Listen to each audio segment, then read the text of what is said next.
오늘 연방대법원이 지난해부터 바이든 대통령이 강력히 추진해온 학자금 대출 탕감 정책에 대해 패소 판정을 내렸습니다. 뉴욕시 정부와 의회가 1,070억 달러에 달하는 예산안에 합의했습니다. 중요 지출 계획으로는 청소국 지원, 청소년 일자리 지원 등이 포함됐습니다.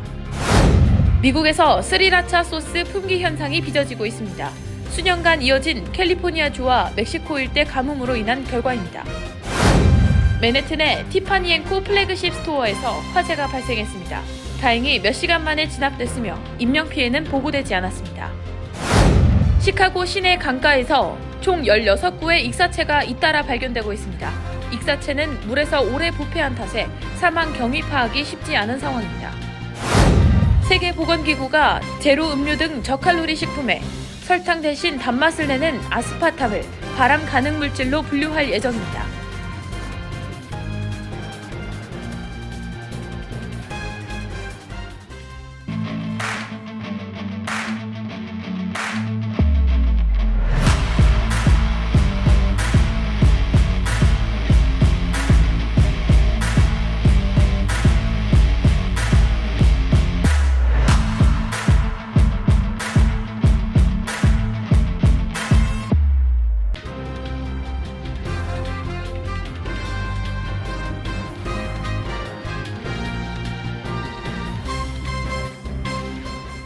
여러분 안녕하십니까? KBTV 뉴스9 이창훈입니다. 어제 대학 입시에서의 소수인종 우대 정책이 위헌이라고 판결해 전개의 파장을 일으킨 연방대법원이 오늘은 그간 바이든 대통령이 강력히 추진해온 학자금 탕감 정책에 대해 패소 판정을 내렸습니다. 이번 판결 역시 사회 전반의 혼란이 불가피할 것으로 전망됩니다. 오늘의 첫 번째 소식 김은지 기자가 전해드립니다. 오늘 미 연방대법원은 조 바이든 행정부가 지난해 8월 연간 소득 12만 5천 달러 미만인 가구를 대상으로 최대 2만 달러까지 학자금 채무를 면제해 주도록 한 정책에 대한 두 건의 소송과 관련해 6대3의 의견으로 백악관이 패소했다는 판결을 내렸습니다. 이로써 중간선거 직전 바이든 대통령이 승부수를 걸고 추진해온 총 4,300억 달러 규모의 역대급 학자금 대출 탕감 정책이 사실상 폐기 수순을 밟게 됐습니다. 또 대법원의 이번 판결로 인해 그동안 혜택을 기대했던 4천만 명의 대상자를 포함해 사회 전반의 혼란이 불가피할 것으로 전망됩니다. 바이든 행정부는 2003년 도입된 고등교육 구제기회법에 따라 이 같은 학자금 대출 탕감을 위한 법적 권한이 충분하다고 주장해왔지만 대법원은 이 같은 주장을 기각했습니다. 판결에서 존 로버츠 대법원장을 비롯해 6명의 보수 성향 대법관들은 행정부가 이같이 많은 비용을 수반하는 프로그램을 시작하기 전에는 의회의 승인을 필요로 하며 독자적 권한이 없다고 판시했습니다. 반면 진보 성향의 커탄지 브라운 잭슨 등 3명의 대법관은 정부의 권한이 충분하다며 소수 의견에서 밝혔습니다.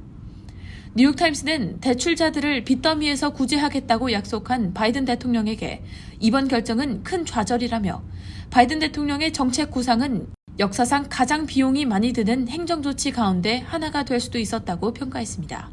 KBTV 뉴스 김은지입니다. 뉴욕시 정부와 의회가 1,070억 달러에 달하는 사상 최대 규모의 예산안에 전격 합의했습니다. 예산에서 초점을 맞춘 부분은 안전과 위생, 문화기관 지원, 청소년 일자리 지원 등입니다. 보도에 전장 기자입니다. 뉴욕시 의회와 에릭 아담스 시장이 합의한 1,070억 달러에 달하는 2023-2024 회계년도의 예산안 지출 계획의 주요 내용은 우선 노인과 저소득층 대상 대중교통 할인 프로그램 페어페어스 메트로카드의 혜택을 늘리는 것과 차일드 케어 지원 확대, 공립학교 예산 비용 증가 등이 포함됩니다. 또한 예산안 조율 과정에서 시의회와 시장 간 의견 대립이 있었던 공공도서관 예산 삭감에 대해서는 추가 자금 3,600만 달러를 확보함으로써 필수 인력의 해고와 도서관 휴관일을 최소화하는 방향으로 시정 운영을 이어갑니다. 새 회계년도 예산안에는 뉴욕시 청소국에 2,200만 달러를 배정해 시 전역의 쓰레기통 수거 빈도를 늘릴 예정이며 주요 도로와 갓길, 중앙 분리대 등의 청소 프로그램을 위한 자금 지원도 늘려 깨끗하고 쾌적한 거리 만들기를 주요 사업 중 하나로 책정했습니다. 다음으로 뉴욕시가 매년 중점을 두는 사업 중 하나인 청소년 직업 찾기 사업에 총 2,250만 달러를 투자해 일자리를 현재보다 5,000개 이상 늘린다는 계획이며 해당 프로그램에 참여하는 학생들에게는 무료 메트로 카드를 제공합니다. 또한 서류 미비 아동과 가족을 위한 보육 프로그램에 1,600만 달러를 배정해 약 600여 개 가정에 보육 지원 혜택을 제공합니다. 영어 구사가 어려운 이민자 가정에 9개의 표준 번역 서비스를 제공하는데 총 400만 달러를 투자하고 저소득층 가정식품 구입비를 제공하는데 560만 달러를 투입하기로 합의했습니다. 또 가정 형편이 어려운 뉴욕 시립대 학생들을 위해 1,410만 달러를 배정합니다. 또한 범죄를 줄이기 위한 노력의 일환으로 재범자들을 더 강력하게 관리하는 데 3,680만 달러를 투입하기로 했으며 총기 폭력 예방 태스크포스 확대에 190만 달러 등을 배정했습니다. KBTV 뉴스 전상입니다.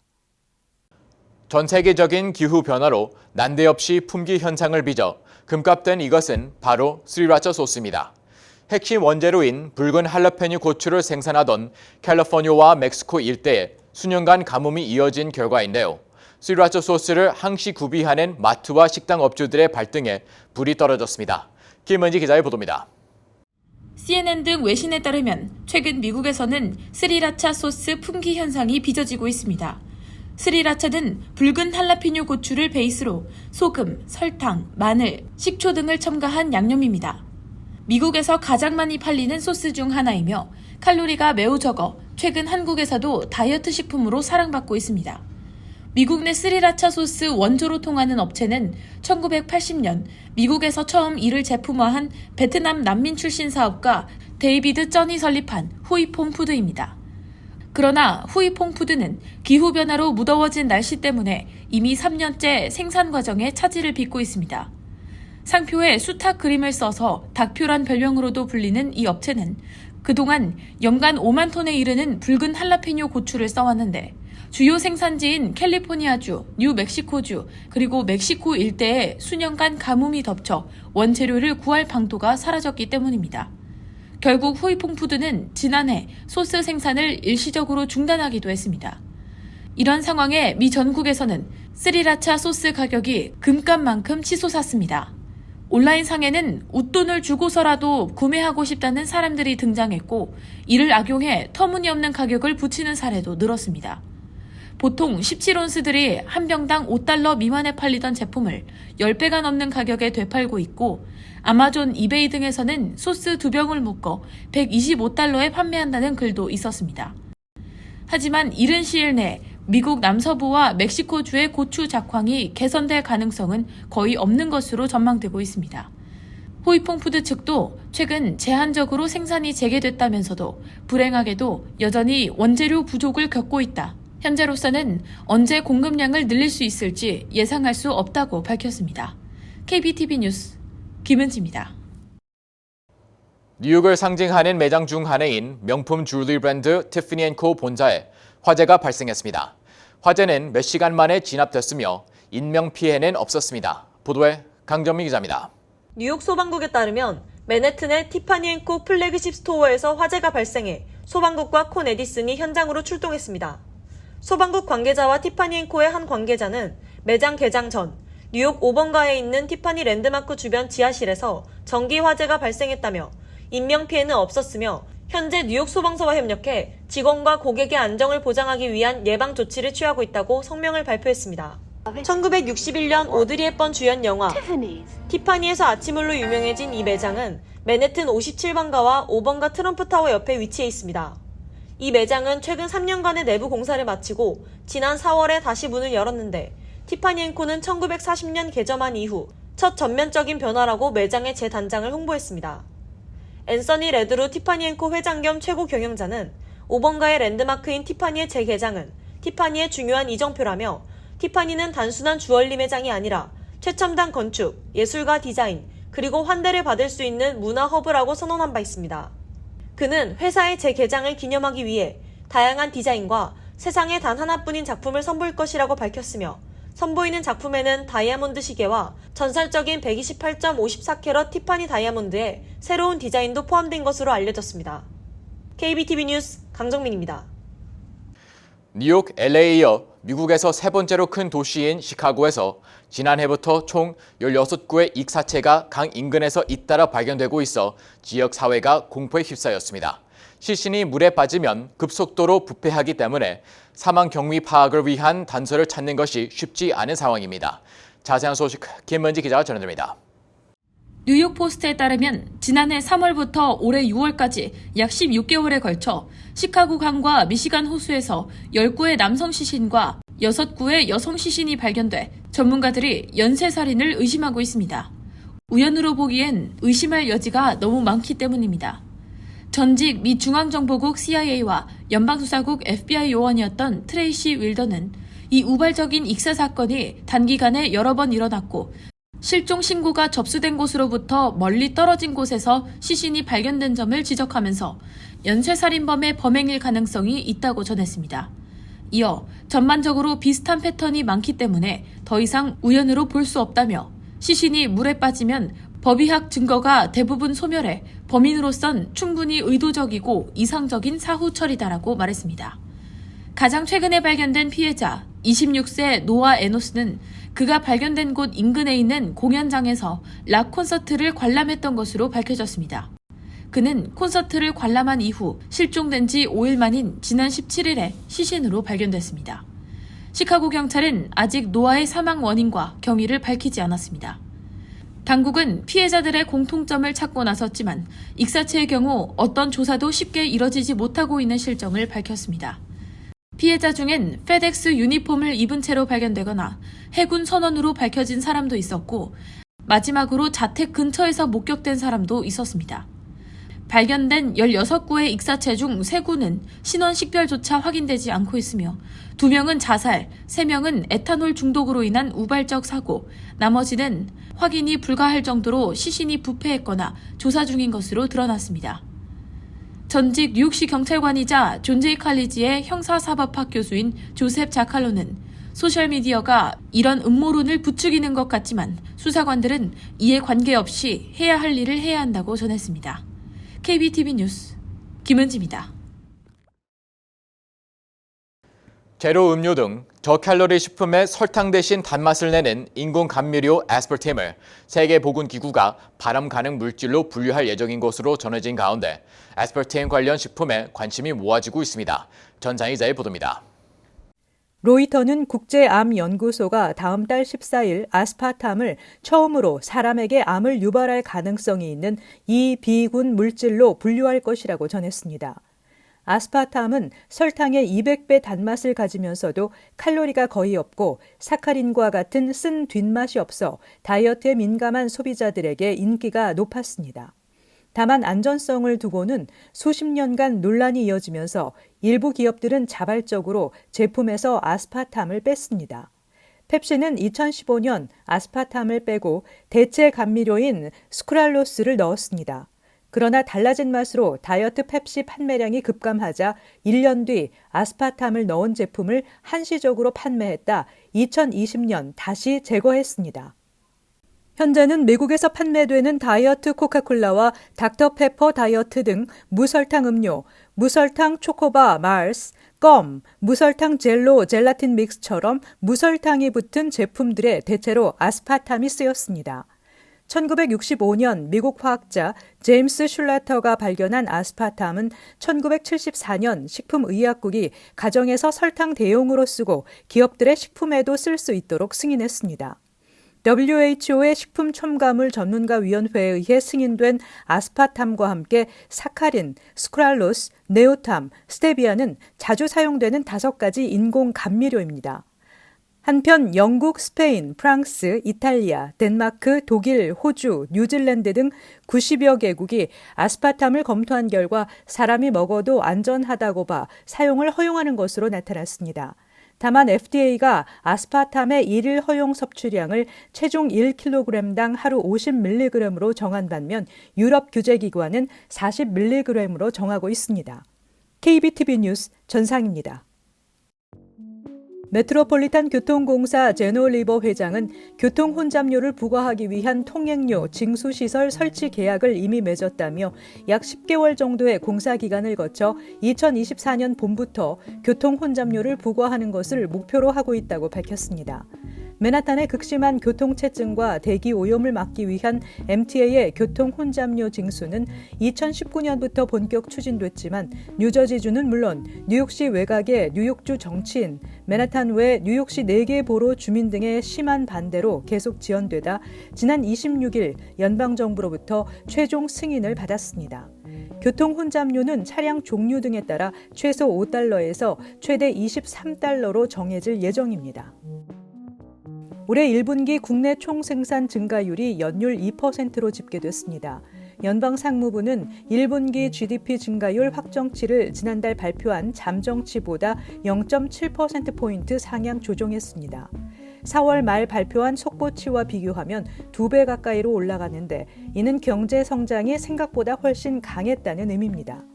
이번 확정치는 금융시장과 전문가의 예상을 훌쩍 뛰어넘은 수준으로 상무부는 지난 1분기 성장률을 더 끌어올린 것은 수출과 소비자 지출, 정부 지출의 상향 조정 덕분이라고 말했습니다. 신규 실업수당 청구 건수도 전주보다 2만 6천 건 감소한 23만 9천 건으로 역시 예상을 밑돌았습니다. 경제 성장률이 예측보다 견조하고 노동시장 지표도 예상보다 양호한 모습을 보이면서 미국 경기가 위축 없이 확장을 이어가는 노 랜딩에 대한 전망이 강해지는 상황입니다. 비만과 과체중이 미국인의 73%를 차지하기까지는 과식을 부추긴 식품업계의 책임이 가장 크다는 분석이 나왔습니다. 워싱턴 포스트 푸드 칼럼니스트 다마르 하스펠은 미국 사회 비만은 개인보다는 시스템의 문제라며 책임을 수치화한 해석을 제시했습니다. 비만에 가장 압도적인 영향을 미치고 있는 주범으로는 식품업계가 지목됐습니다. 수치로 보면 책임의 61%가 이들에게 있다고 본 것입니다. 일단 식품업계의 핵심 비즈니스 모델이 식품을 최대한 많이 파는 것인 만큼 기업들은 단순 상품을 내놓는 것을 넘어 연구를 의뢰하거나 로비를 벌이는 방식으로 정부 지침과 식품 정보 등에 영향을 미치고 있다고 봤습니다. 한국건강보험에 가입한 미주 한인 등 재외 국민 및 외국인의 건강보험 재정 수지가 꾸준히 흑자를 기록하고 있는 것으로 나타났습니다. 2018년에서 2022년 연도별 외국인 보험료 부과 대비 급여비 현황 자료를 보면 2022년 재외 국민 및 외국인이 낸 보험료는 1조 7,892억 원이었습니다. 가입 자격별로는 직장 가입자가 1조 2,846억 원, 지역 가입자는 5,046억 원을 보험료로 각각 냈습니다. 이렇게 부담한 보험료로 병의원이나 약국 등 요양기관을 이용하고 건강보험에서 보험급여로 받은 전체 금액은 1조 2,332억 원이었습니다. 이처럼 전체 보험료로 낸 돈보다 보험급여를 적게 받음으로써 건강보험공단은 5,560억 원의 재정수지 흑자를 봤습니다. 외국인이 건강보험 재정을 갉아먹는 것 아니냐는 일각의 부정적인 시각과는 달리 외국인 가입자가 전체적으로 봤을 때는 재정 건전성 강화에 기여하고 있다는 것입니다. 잠시 후 커뮤니티 브리핑을 전해드립니다.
이어서 환율과 증시 전해드립니다.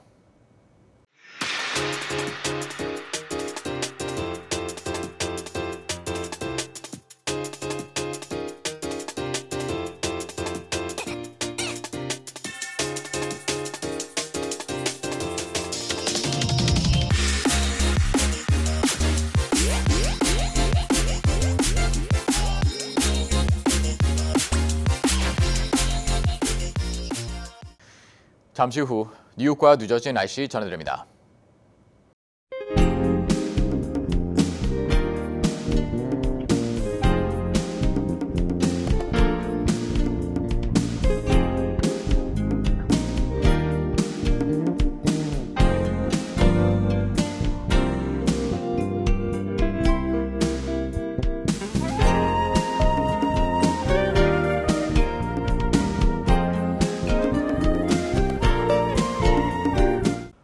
KBTV 뉴스9 마칩니다. 오늘도 시청해 주셔서 감사합니다.